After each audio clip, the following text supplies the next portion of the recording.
Good morning, everyone. This is the Thursday, December 9th, 7:45 a.m. meeting of the Executive Committee of the Raleigh Historic Development Commission. We're starting this meeting a tiny bit after 7:45. I have a hard stop at 8:45. Okay. How is everybody this morning? Very good. How are you? I'm good. I get a tooth repair today, and I should be, the visible healing is largely underway, and the invisible healing will take a little longer. I see, maybe just go through this list, 1, 2, 3 topic. You've suggested we look at the revolving fund and explain it to everybody. Is that your suggestion? That's my suggestion, in part because I think it's a good idea, but also Katie had asked for that to be discussed at some point. I thought it was a good 1, 2, 3 topic, but Okay, great. doesn't have to be that. Did you say Katie's not going to be with us? I know Susan. Oh, there she is. Katie, we're just talking about the 1, 2, 3 topic being the revolving fund, and that was your suggestion. Is it okay with you go with that for you?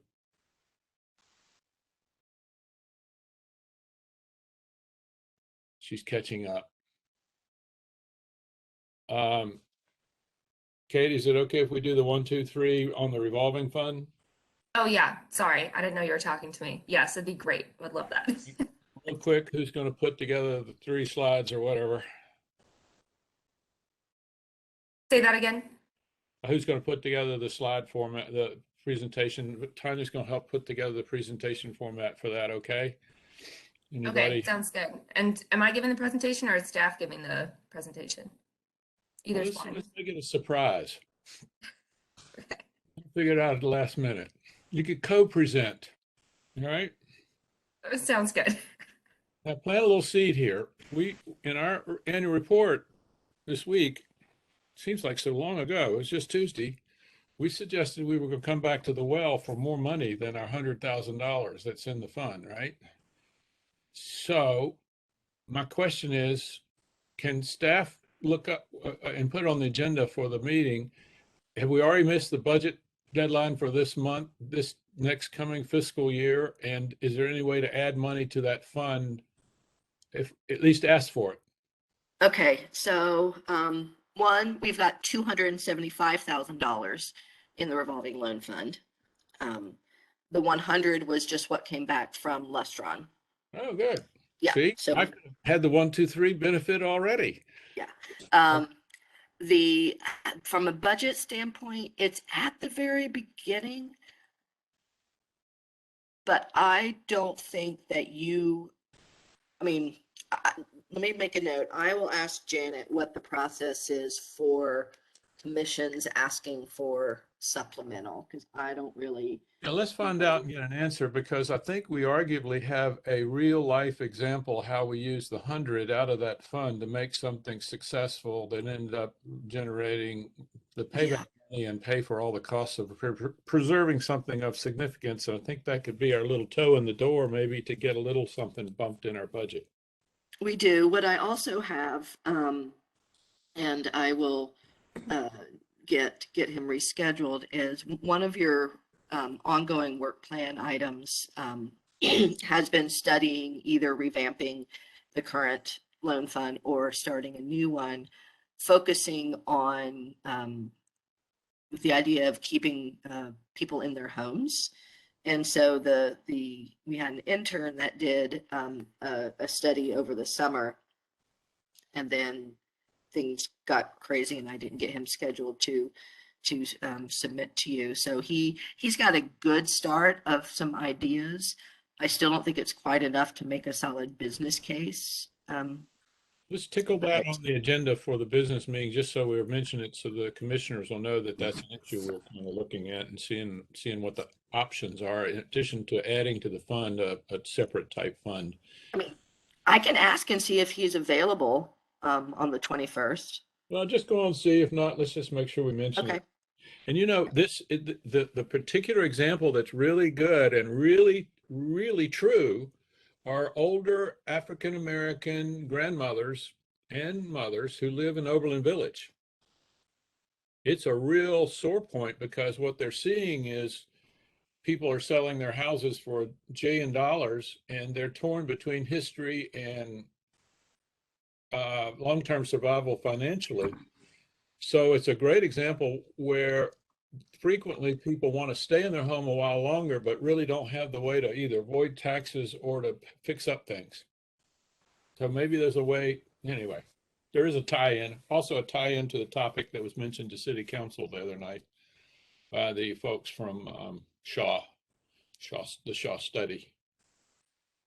Okay, take us away to the UDO fund reviews. Somebody. That's Colette. Colette. Three rezonings.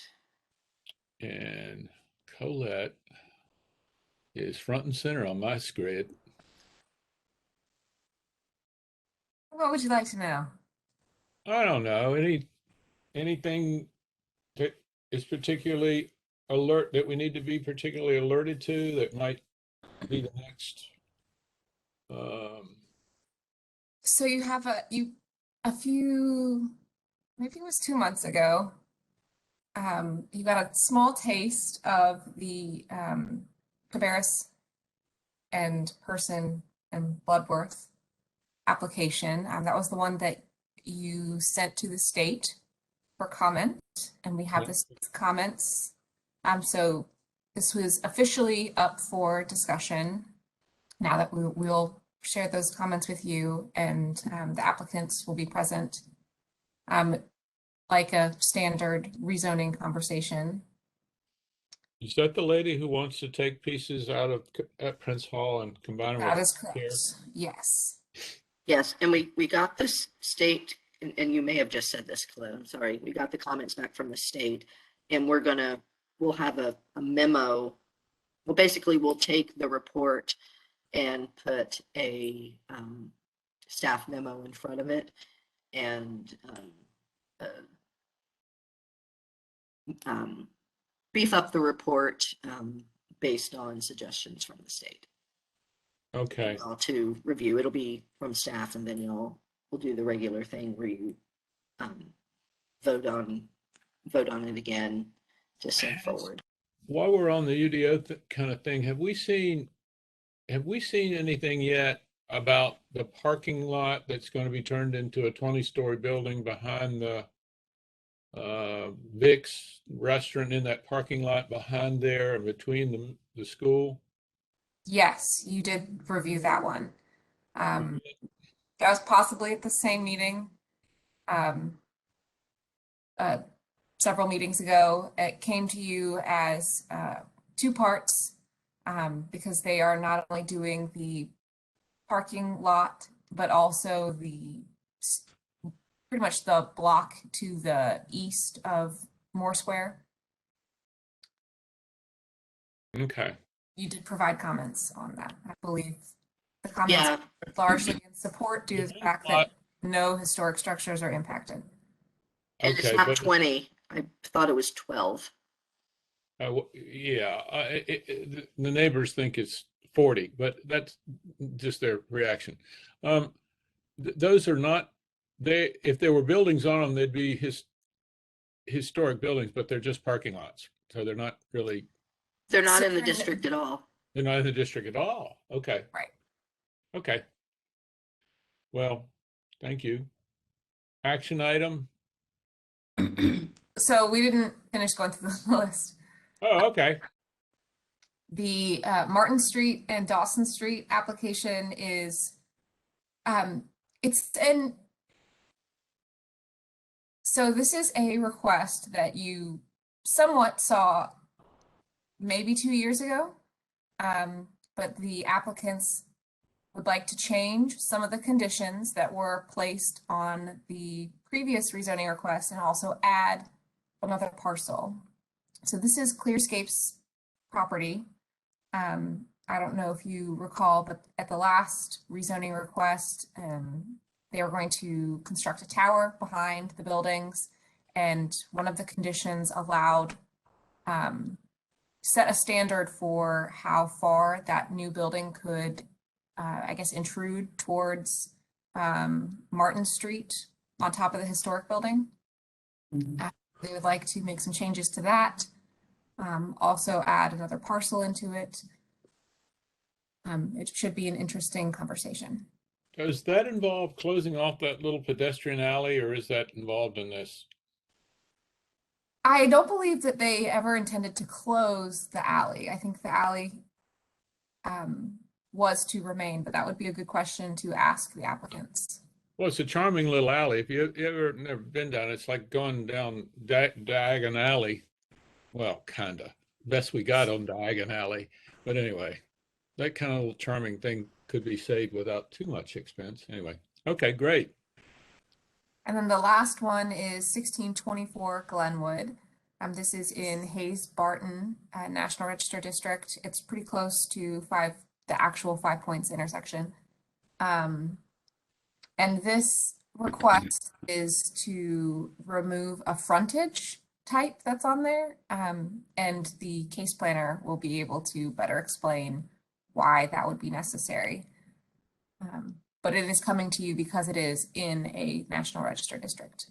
And what building is this? Help me. So the building itself doesn't front Glenwood. It actually faces the other way. But the way their lot is shaped, they have a driveway access on Glenwood, and there's a deck. It's some type of restaurant that I cannot think of off the top of my head. That's okay. So it's not out at 5 Points per se. Correct, yeah.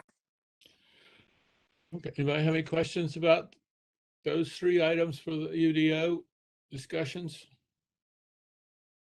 Anybody had their second cup of coffee yet? No, look, we're working on it. Janine has a long day ahead. Now, can I go to action items? What we got? I'm bringing forth the 2022 meeting schedule. Nothing really out of the ordinary, except for I'm suggesting that the February community awareness meeting be held a little bit later and in a different building. Well, let me back up. So at Tuesday City Council meeting, they adopted their schedule for next year, and also noted that they and boards and commissions will resume meeting in person in February. And so we are planning for that. On February 1st, there is a joint public hearing with RHDC and City Council for 2 landmark designation applications that have come through you, the Hand House and the Mordecai Whitehall. And it is, by being the first Tuesday of the month, the same day as community awareness, what we have done in previous times is, instead of meeting at 4, meeting at like 5:30 ish in the municipal building where the city council meeting is held, so that you can go from the community awareness meeting directly into the city council meeting, for those of you that are on community awareness. Okay. Other than that, there are no wacky holidays where we're shifting around meetings. The only thing that staff is struggling with right now isn't your schedules, but determining when it's going to be best time for the Design Review Advisory Committee to meet in relationship to the COA application deadlines. So fairly routine. I think we've got all the morning meetings now at 7:45, and the once you're back in person, executive committee meeting going back to being the Wednesday prior to the Tuesday meeting. Just a week and a week out, roughly Right. a week out. Right. Okay. And does the mandate, does it absolutely affect our committee meetings as opposed to the commission meetings? And can the committees meet virtually? No. The committees are considered part of they're official committees of the board. Okay. And the executive committee, I'm fine. I mean, I'm fine with what was presented as it is. And I know when you go start thinking about alternate dates and times, it really messes the situation up. I'm good with the commission because that has a self-ending time clock on it. But is this meeting at the best time for all of us? Maybe we should at least discuss that and look at our schedules thinking about next year. This meeting being at 7:45 a.m. for when we have to go back to in-person meetings, is that a good time for us to meet? I just raised the question, I don't know how y'all function in your everyday lives, but getting downtown at 7:45 a.m. is a little tricky, but anyway, just think about. Well, the agenda will, I mean, the calendar will be attached to the agenda when we send it out, and I'll make a note in the email to remind people to think about the times, and you can discuss it and let me know at the meeting. Yeah, and I think the commission meeting needs, my opinion, I'd like to hear what everybody else thinks. I think the commission meeting needs to be kind of stay where it is. Unfortunately, fortunately, I'm a morning person. It's okay with me. And this one's okay with me, but maybe there's a better time that's better for the rest of you who are busier and fully engaged in family and work right now.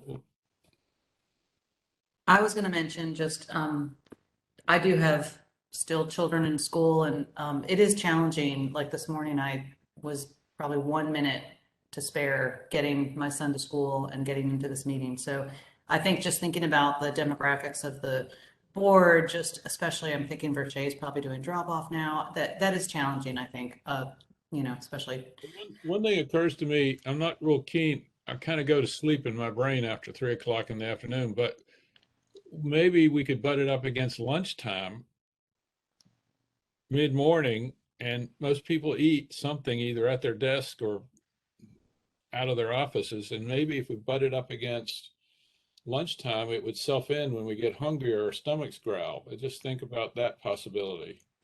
Well, and I think we're trying to imagine we're back in person, and that might change that suggestion a little bit if we're trying to run downtown at lunchtime versus at the end of the day or beginning of the day. I remember, meeting downtown in the morning, and it seemed really actually pretty easy to park in the morning. It was a little before most people showed up, so I felt like that worked pretty well.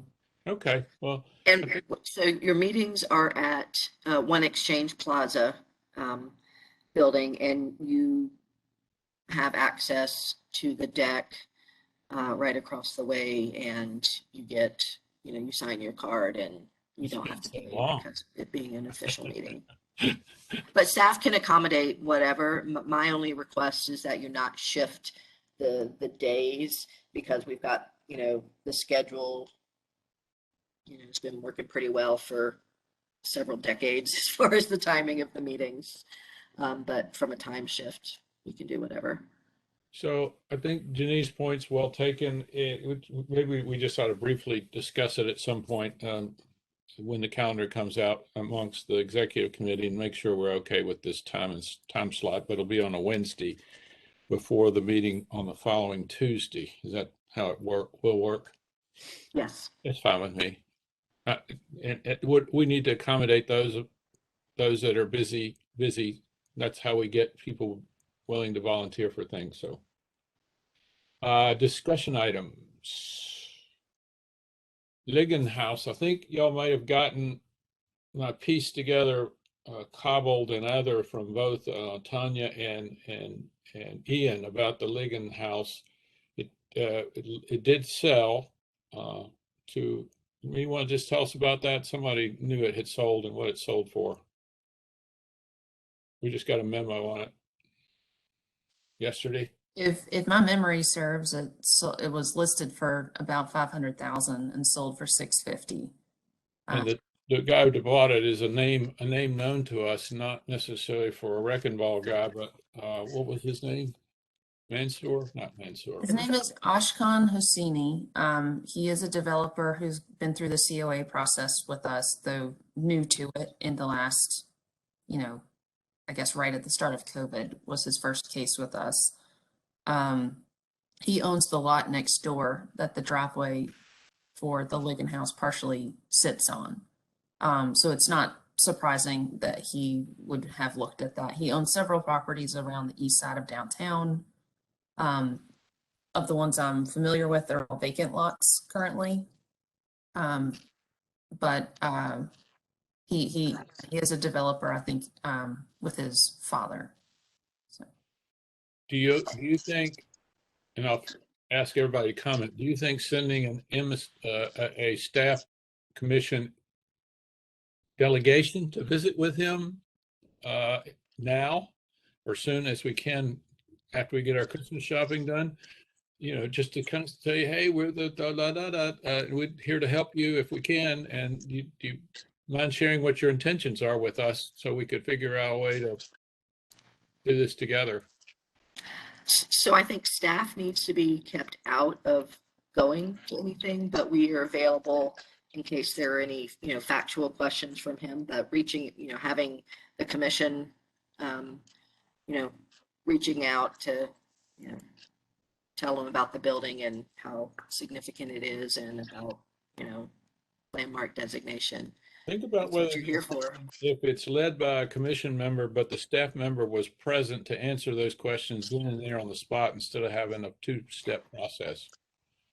Okay, you can do that.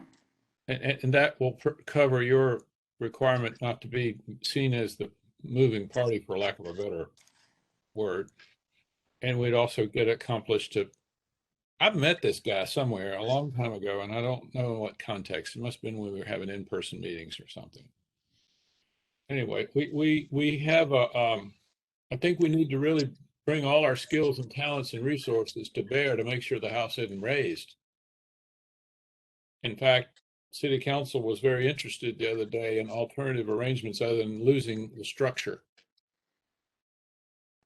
So I think it'd be very helpful to go meet with him, especially to just be as open and friendly and providing resources as much as possible. And just, I think in general, being accessible to people and not some scary governmental body who's going to make this person do something they don't want to with their property. why don't we see at the meeting week after next, whether one or two of you, the rest of the commission would, maybe two with Tanya or with Colette or whomever would be a task for this to kind of set something up to meet with him, just to open the dialogue. I think now this is a public record being created right now, but I think there are leaders in the community that would be willing to try to figure out a way to preserve this structure. And I'm thinking its proximity to downtown and proximity to the Presbyterian Church at East Davie and whatever, it has a large representative community of successful businessmen and women that they may be interested in preserving as part of African American history. And I think they could be a great resource if we come to the point where we need a partner. It's a well-established, mature church with a lot of city leaders. Do you want to wait until the business meeting, or do you want to get some, someone from executive and then, maybe somebody else from the commission and reach out What do y'all think? before? What's the consensus? I think the sooner the better. I'm here the holidays. It doesn't have to be me. It can be anybody, but I just want them to be comfortable with the staff person to answer the questions if I'm sure they'll come up. And someone, we work together with a little bit of a thought to how we present ourselves to him. Good morning, Boucher. We're just talking about the Ligon House and ways to approach the new buyer and send a delegation of mostly the point person is going to be from the commission, but the staff member would go along to answer some technical questions and say, introduce ourselves, see if we can get a sense, take a reading on what his intentions are with the structure, and then try to keep it from being torn down by some method or moved if it has to be. But in other words, preserve the structure somehow. We can tell by your lips moving that you agree with that. That's good. And we just decided, as you signed in, but haven't unmuted yourself, that we should do this sooner than later. I think that was the consensus that Katie made, said, we should go on and try to set this up now. It would be my suggestion that you have no more than 2 commissioners. So it doesn't feel like it's. We don't want to herd, but 2 would be good. And, why don't we, can y'all go on and approach him and set something up, a tentative meeting date, and we'll see who all can go. And I think maybe we ought to have a diverse team that goes from the commission that goes to see him. And we have several folks who are interested in the subject, so we'll see what we can do to put it together. If it's before Christmas, I have time off work, so I would have available time if I can help in any way. Okay. Well, why don't we see, how do you want to proceed on this? Should I see if maybe approach him first and see if he can give us some dates to meet and then fill the slots? Is that good in case one person has a conflict with the slot? Tanya? Oh, sorry. I didn't realize you were talking to me on that one. Okay, so yes, staff will endeavor to find some contact information. And we can, I'm sure we can find an email, let you do an email introduction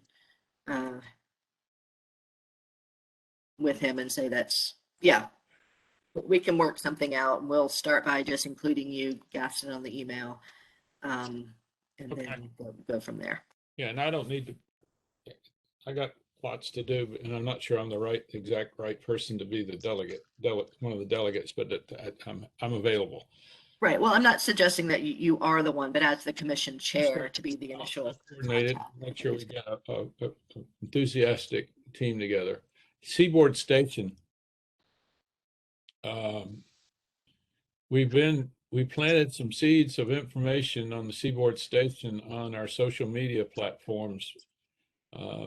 And also Heather, and through her work, has been able to feature it in some ways. I was just running across, I keep my files about certain topics, and I was looking at the pictures from Seaboard Station just last night. It is a big piece of our history. I mean, it's a big deal. Plus, it's a substantial building. It wasn't built with the taxols in mind of taking it down in 7 years and building something else. It was built to be there. Can I ask, I know that the owner is selling, they're not, I want to understand what's happening. So they're not selling their business, but they're selling Seaboard Station, The structure. the And structure, but they're still going to be inside of it. Well, for The person they sold it to is leasing it back to them for a certain number of years. Do we have any Tenant. sense? Thank you. Yeah, thank you for that explanation. And do we have any sense of is there a plan to tear it down, or is it just a new owner? No, just fear right now. Just blinding terror. Blinding losing terror. it. So this might be a second example of how we put together another delegation to go see the new owner, and it's not currently landmarked, but should be. I mean, maybe we should go to them and say, look, this building can be worked into any future arrangement. It doesn't have to be torn down to be a part of your plan. Plus, realistically, tearing down this building in close proximity to active railroad tracks is going to be a neat legal feat. I think that'll encumber anybody's, it's not out in the field somewhere. It's right adjacent to interstate commerce. So it's going to be a little more complicated, I think. Yeah, this is the kind of thing where if we send a delegation to Seaboard or to the Ligon House, I would think it would be great to put the whole commission's brain together and kind of creating a general idea of what we want to talk to them about. And then, whoever goes kind of has those notes to work from. So let's set this one up, not in priority like the Ligon House so much. Let's set this one up after the meeting after the commission meeting, get a consensus of the commissioners and who might be interested in being in that. And I'm not so sure we shouldn't go to both the current owners, the family, the next generation. It's no longer Robert. His children are running Logan's, but go to the younger Logans and say, we know you're selling this, but we're kind of interested in. So Gaston, I posted the News and Observer article in the chat for those of you with access to that. Thank you so much. It is sold. Okay. What it might be good to get, since there'll be the tenant for a while, it might be good to go to both the Logans and to the future owner, just to let the Logans know what we're up to, and maybe they'll be ambassadors for our effort, even if they no longer have a legal. The closing might not be right away, and they may be able to let us land. There may be an opportunity to landmark it before the closing, without harming the relationship of the sale. Whatever. Well, I think we need to put this on the agenda if that's okay, everybody, and figure out a little strategy for this. I don't know. I think it's probably, in full disclosure, my grandfather was a railroad engineer for the C&O Railroad, and I remember as a little toddler going to Main Street Station in Richmond and having my grandfather get off an engine. That was kind of imprinted on my little small brain. We determined that the potential landmark list resides in the care of the research committee, right? And then there is an actual list being worked out, and staff has access to it and is kind of nurturing it along. There was some review being undertaken to make sure it was in good health.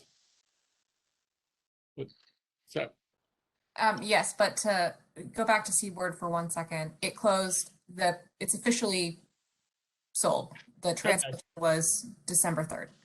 okay, so that means somebody whoever bought it has a substantial borrowing power or multinational funders.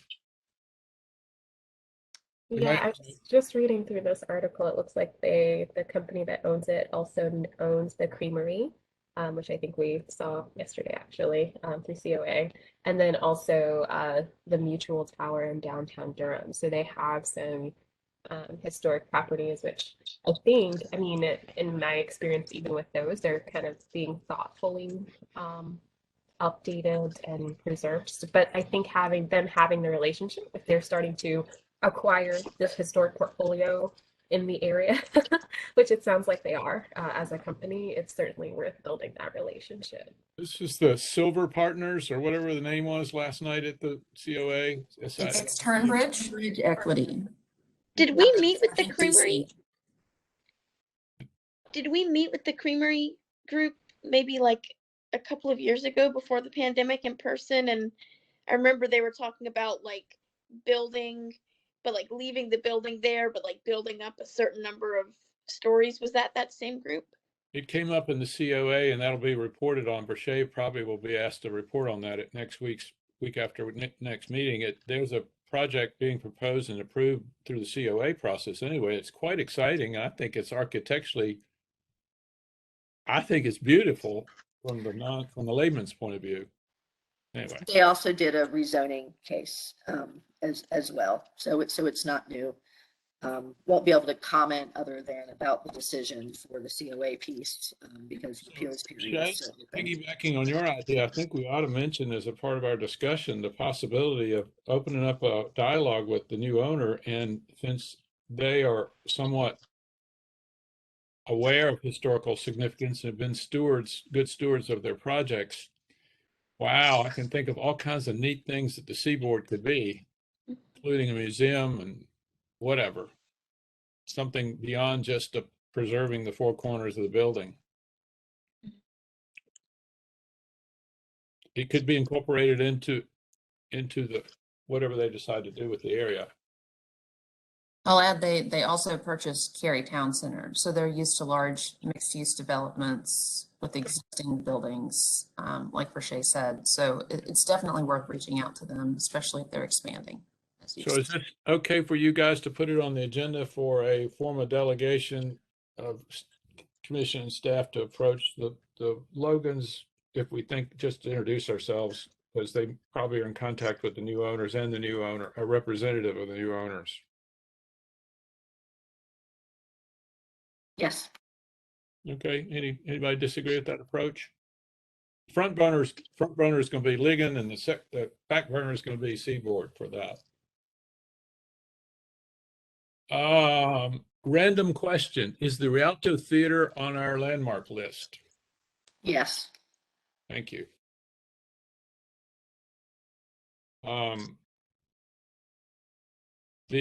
Heather, you mind? There were some exciting things about the 60th anniversary event discussed in this week's meeting. I think you're on the agenda next. If you wouldn't mind, just give us a quick overview.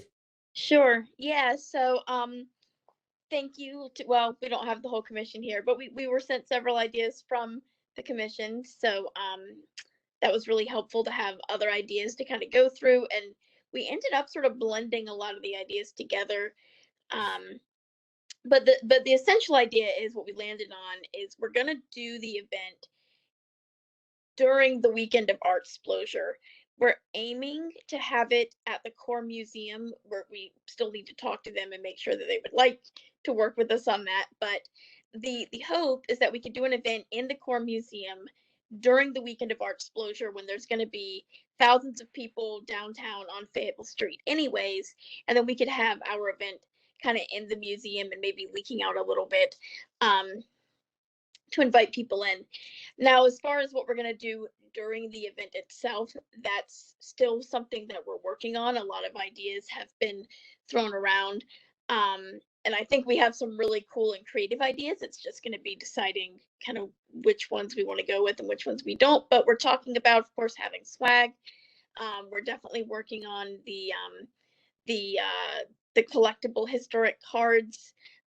We landed on Yates Mill as the special edition card that we will be giving out during this event only.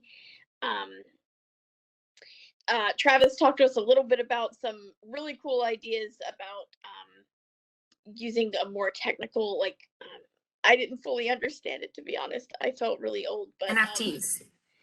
Say it again. NFTs, and like, yeah, it's like a cryptocurrency related non-fungible token.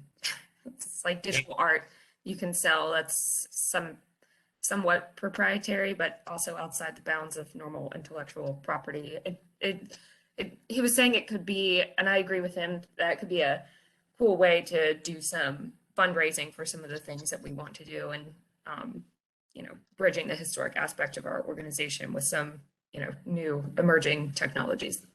Yeah, definitely it would be eye-catching, and something that I think people would take notice of. I agree with that. Using emerging technologies and combining that with history is an awesome idea. But for the most part, we're talking about doing something in the Core Museum. There have been ideas like inviting former commissioners, former and current politicians, and celebrating 60 years of what we have done, everything we've accomplished. We'll probably have some programming. There's all kinds of discussions, maybe bringing in Burning Coal Theater and having them put together like a little play about Raleigh history or Raleigh landmarks. So we're still talking about what we will do during the event, but we've got a long list of stuff that we're going to work through. But the core that we decided the other day was that we would do it at Core Museum during Artsplosure, and that's what we're working towards right now. And it should be pretty big because we'll have lots of space in there. And just as a status update, I did reach out to Ernest Dollar, the museum director, to see if they're interested in having us there. So I'll keep you posted.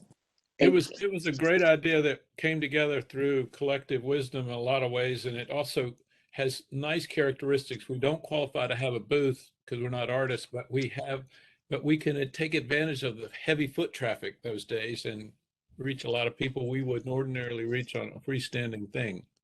Yeah, I think that's going to be a really great way to connect with the community, because they'll already be downtown right there. Real quick, while y'all are all here, who has the art images of the baseball type cards? That was generated by Aaron or Aaron or whom? It's on our our shared drive right now with the city. And so Travis also in exploring what might be possible with that NFT fundraiser, also had, you know, a single job contractor on Fiverr, I think, work up a vector image, and he kind of reworked one of the first cards. And it That's looks what great. you would be the contact point if I wanted to inquire about who has the vector images. If I wanted to underwrite as a private citizen, wanted to underwrite the printing of a small poster sized version of those cards just to see what they'd look like if we were to promote them as an art piece that could be purchased, not just through the vector thing, NFT, but you have to have a vector thing to make printing work. I'd like to see what they'd look like if they're put on archival paper as something we could sell or, you know, use for whatever's. I agree. I think we should sell or even have some maybe as prizes. We could put together some sort of scavenger hunt or social media game and then have some that we put together that you could win as a prize. I did follow up with Travis on that because I'm very interested in, I think his contractor used Illustrator to make it. So he got me the source file, so I can forward that to you. And I'm going to play around with Illustrator. Coordinated with you and Travis. My ex-partner is a graphic artist who has a brain that's wired for vector everything. He knows how to publish stuff. And so he can tell you this image is satisfactory for this, blah, blah. He knows all the coding behind all that junk. And between the four of you guys, we could figure out how we create files that have this image we want to create. What I do would be to preserve these files for future use and whatever we can think of. They'll look really good on the right kind of paper with the right kind of production because they'll look like antique posters. All right. Where are we? We're kind of near the end. I'd like to go around the room and get anybody's thoughts. A couple of things to cover. I'm glad that I know where the potential landmark list is again. I've just missed it in my own brain. And I'm interested in that just because I think that's a great thing to for everyone to keep in mind. Susan Singer has to resign at the end of the year from research. She has been selected and confirmed as the temporary 1-year executive director for CAM. Gab Smith has retired from that position and is now back in New England, Northeast, at her hometown. And so she's going to be leaving the research and the commission at the end of the year. So I assume that I'll talk to her before she leaves. She's not here today, she's traveling. But to see if she would survey her committee as it currently exists and see who's interested in being the chairman. And then we'll have to add somebody to that committee when she no longer is in the commission or from other parts of the commission. Does that make any sense? Not really. Makes sense to me. All right, I maybe use more words than I needed to, but she's going to be leaving us. And the other topic, I don't think she's probably listening, but we have the commemorative present. We have the present for Nick sitting and waiting and there in someone's office, and it's beautiful, I'm told. But we need to think of something for Kay because Kay was such a dynamic person to the organization. So if y'all put your thinking hats on and see if we can bubble up an idea for Kay. I wish we had a baseball card printed in a poster version. We'd be ready to thank Kay that way. Or we could use, if we hurry up and got one printed, we could give it to her that way. Maybe that would be interesting to her. Something not too big. Having retired, having left 3 offices, you're delighted to get these big things that people give you, but there's absolutely no place for them in your future life. They often sit in a box. And speaking of Kay, she was the powerhouse behind the nominations committee, and nominations committee will start meeting again in January. So I am hoping to know who is actually on that committee for sure. Okay, I will see if Kay will serve as a member of the committee, not the head of it. I might see if somebody like Esther Hall, and we'll figure out somebody. We need to put some people on that committee who might. Well, we need commissioners is what we need. Gotcha. Yeah.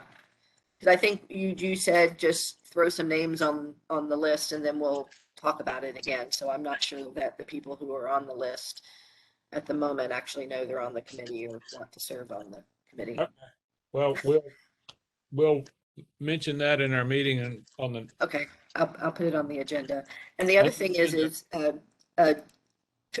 Colette mentioned message that I thought we had decided perhaps a print of St. Ambrose. Oh, Similar was what we were going to do for Kay, similar to what we did. perfect. Let's pursue that. Is it Verche's shaking her head? Yes, she thinks that would be a good idea, right? I do. I don't know Kay personally, but I know someone that does and attends that church, and they're connected. And so I think just as far as the selection of the building, that seems like something that she would be potentially more excited about. Am I mistaken? She is a member, isn't she? I think so. Yeah. Yes, too. Yeah. Do we have the ability to ask, should we ask Ian to see if he can dig in the archives and find something that is not modern? Or am I confused? We can ask Ian and then also reach out to Mary Ruffin Hanbury. She did the National Register nomination for St. Ambrose Church. So she also may have something. She's bound to have know something good. And I think I remember, I mean, we heard something about St. Ambrose like a couple of years ago, am I right? Was it for a landmark designation or something? No, you reviewed the National Register nomination when it came Okay, through. I remember there being some more original, some older photos, I think from the 60s or something, attached to those materials.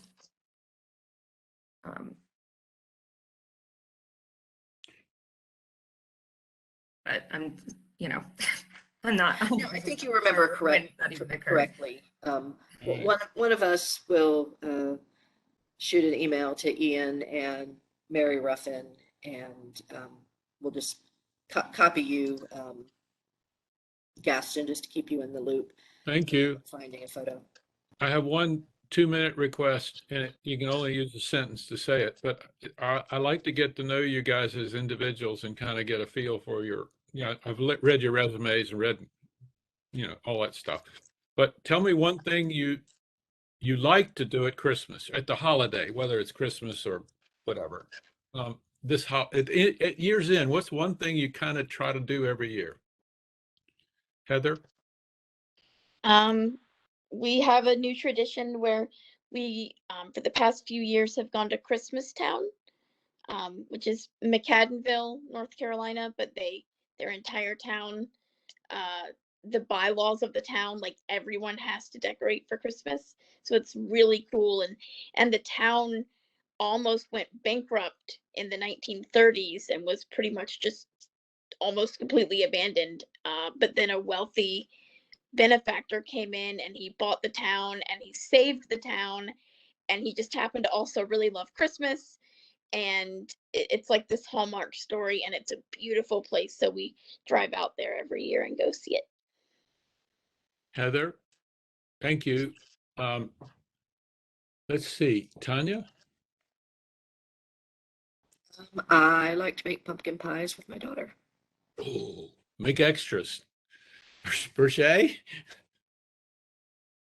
We're working through what we might do every year with my son turning 4 in January.